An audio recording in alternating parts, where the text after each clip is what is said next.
Hey, Jamal. Speak. Jamal, if you could state your name and outlet, please. Jamal Finkley, BLACKTREE TV. Thank you. Whenever you're ready. First, it's a pleasure just to be here in person. I mean, for us journalists, this is like refreshing, and I think for the whole industry, what you guys are doing with Fast 9 is giving the whole industry hope that people are going to come back to the movies again. So as a producer, what was your strategy for thinking about how to release this and how to get this back in theaters coming out of the pandemic? It was very personal, actually. I think that, I felt like I kind of took the whole movie-going experience for granted in this, during this whole lockout. And so, when we started talking about it, there were some discussions, but there was not any pushback. I think everyone understood that, when we make these movies, it was very much about sharing that for the cinematic experience. And so if anything, I felt like very proud to have this amazing studio and Vin and everybody, and we were all in sync. And it was just about like, let's find the right time. And so the fact that I'm sitting here talking to you, I feel like we're now very close for that to happen, and I can't wait. I know over the last couple of years, diversity and inclusion has been like a catchphrase and something that people have been trying to implement.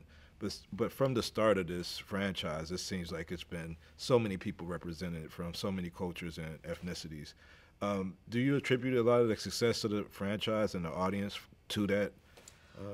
I think so, and I think the idea was, I know when I first entered, it was still, the process was still a little odd to me. There was a lot of assumptions made, right? Like, and I felt like, well, why don't we change it up? Let's just make it so that it's about opportunities. No matter what role, like, let's just throw it out and do a global search, and let's see who, and from that, we were able, we were able to meet Gal Gadot,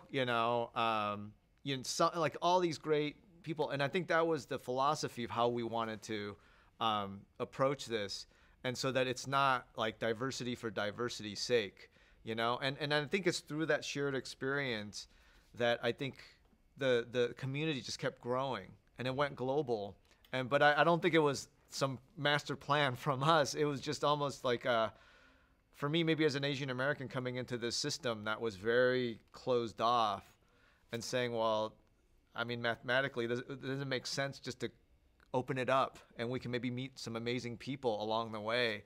I think that was kind of more the spirit of what we wanted to do, and through that, I think as we grew, our community kept growing too, and I think that's where the sync ultimately happened.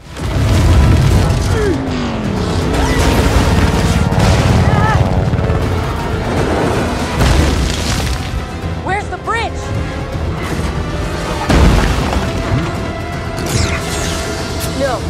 No. Dom.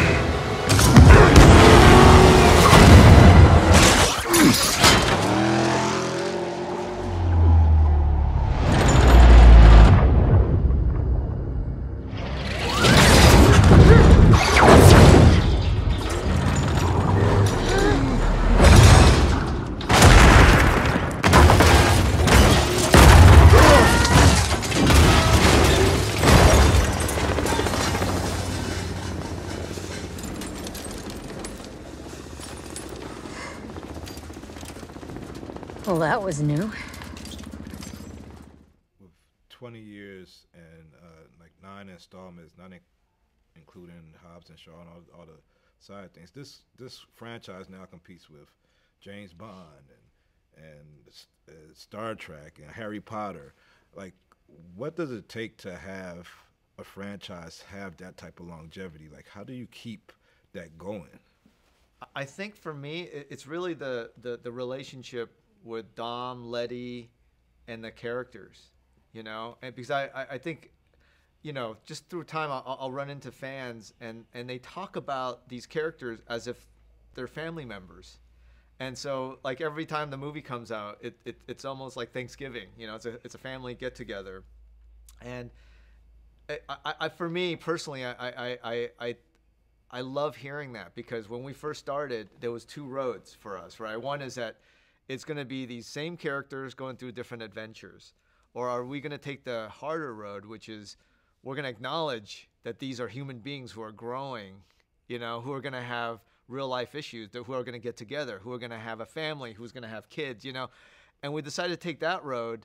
And I think by doing that, the acknowledgement of maturity and evolution, I think people can relate to that in their real life. And so it really does feel like, you know, they see Dom as Uncle Dom, or, you know, a cousin, you know, or a brother. And that is very gratifying to know that we're sitting here, for me, 15 years in, and people still want to see what's up with these characters.